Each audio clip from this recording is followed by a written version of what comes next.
Bismillahirrahmanirrahim. Assalamualaikum warahmatullahi wabarakatuh. Alhamdulillahirabbil alamin. Wassalatu wassalamu ala Rasulillah wa ala alihi wa sahbihi wa man tabi'ahum bi ihsanin ila yaumiddin.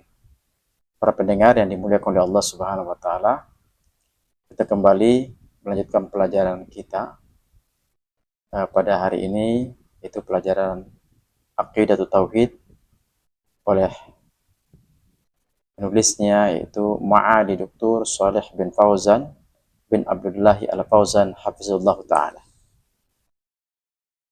Kita baru sampai pada pelajaran pertemuan ketiga hari ini, yaitu pembahasan pasal yang kedua, fi bayani masadiril aqidati wa manhajus salaf fi talaqqiha, yaitu penjelasan tentang sumber-sumber akidah dan manhaj atau metode para salaf dalam mengambil akidah itu sendiri.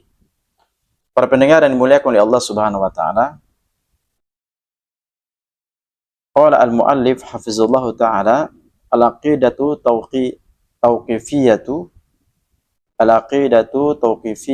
akidah itu menurut tulisan beliau adalah akidah itu sudah ditetapkan, sudah didirikan, fala tutsbatu illa bidalilin minasyari', dan akidah itu tidak ditetapkan kecuali berdasarkan sebuah dalil dari syariat itu sendiri. Wala masra fiha lil ra'yi wal ijtihad. Dan beliau pula menuliskan di sini bahwa persoalan akidah ini tidak ada ruang bersandiwara dalam membicarakan itu menggunakan pemikiran sendiri, menggunakan akal dan juga ijtihad atau ijtihadnya. Wa min thamma fa inna masadiraha maqsuratun ala ma jaa fil kitab wa sunnah.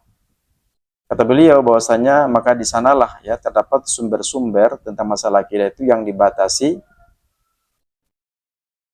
yang ada hanya dibicarakan itu berdasarkan Alkitab dan Sunnah.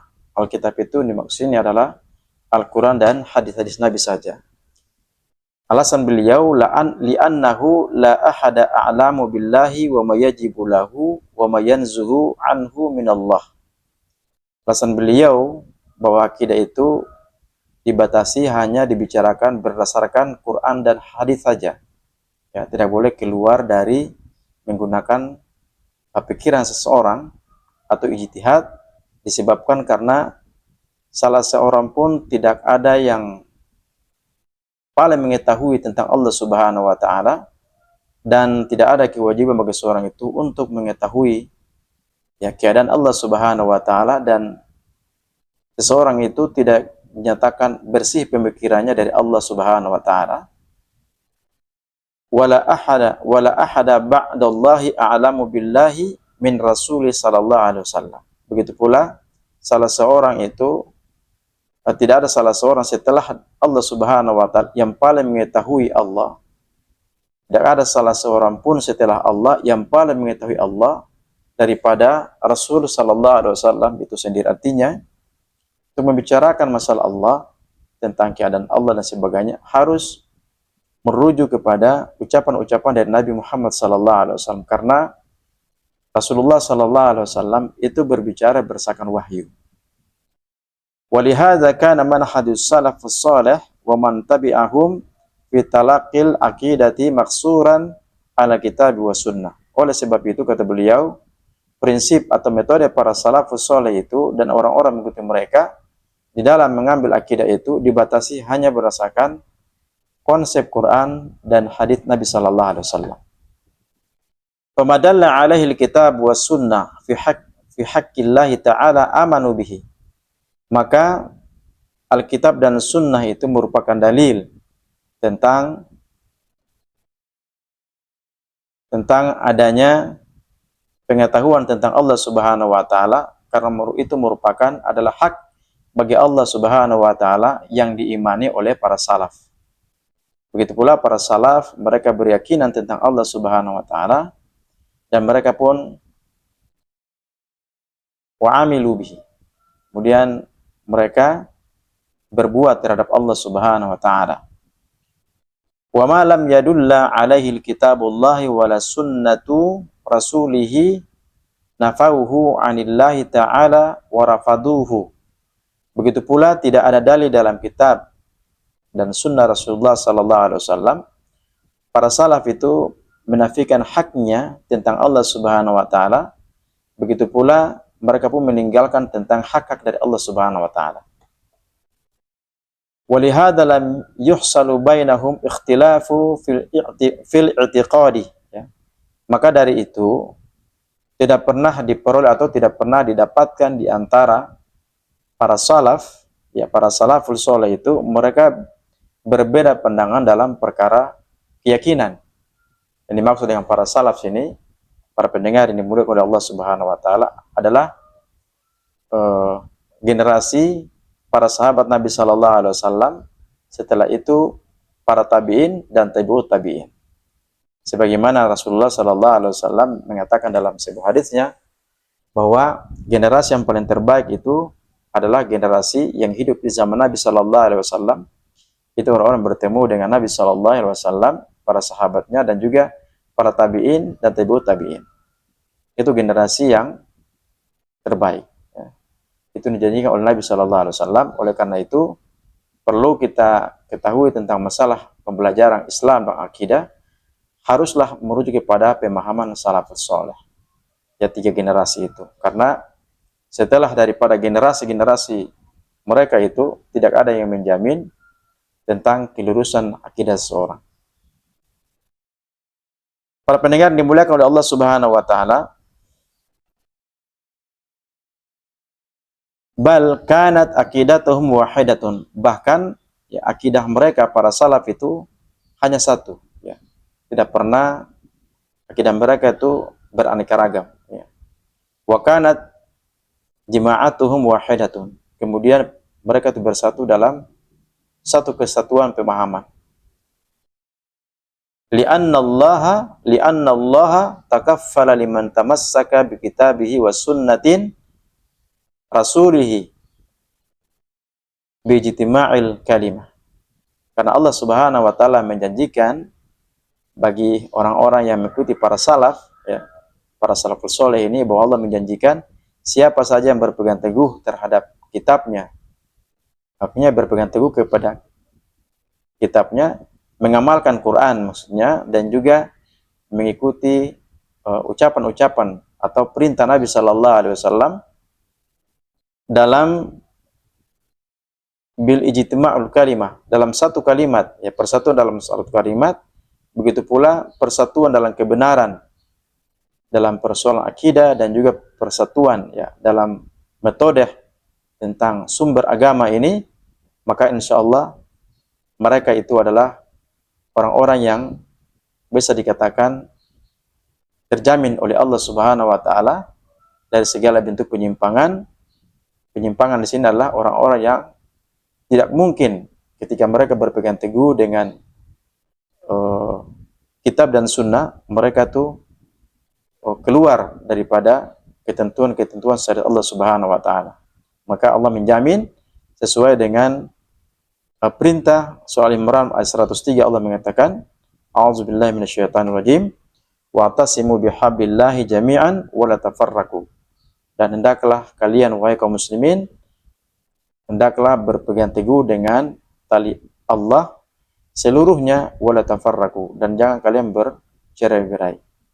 Maksudnya sini adalah berpegang dengan tali. Artinya kalau tali itu sebagaimana dalam kitab ini kemarin dijelaskan dalam mukadimah, kalau seseorang itu mengikat tali dengan kencang maka tidak akan bisa dilepas, ya. Tidak akan bisa dilepas. Nah, agama pula seperti itu. Kalau kita berpegang teguh dengan kitab dan sunnah, insya Allah kita akan kuat dan tidak mungkin kita akan bercerai-berai dari pemahaman akidah. Kemudian Syekh berdalil juga dengan surah Thaha tentang masalah wajibnya berpegang teguh dengan Quran dan sunnah ini. Fa imma ya'tiyannakum minni hudan faman tabi'a hudaya fala yadillu wala yashqa. Ini surah Thaha ayat 123. Allah mengatakan, dan jika saja datang kepada kalian sebuah petunjuk dariku, dari Allah maksudnya. Faman tabi'a hudaya, maka barang siapa yang mengikuti petunjuk Allah, fala yadillu, ya, maka dia tidak mungkin tersesat dan dia tidak mungkin akan celaka.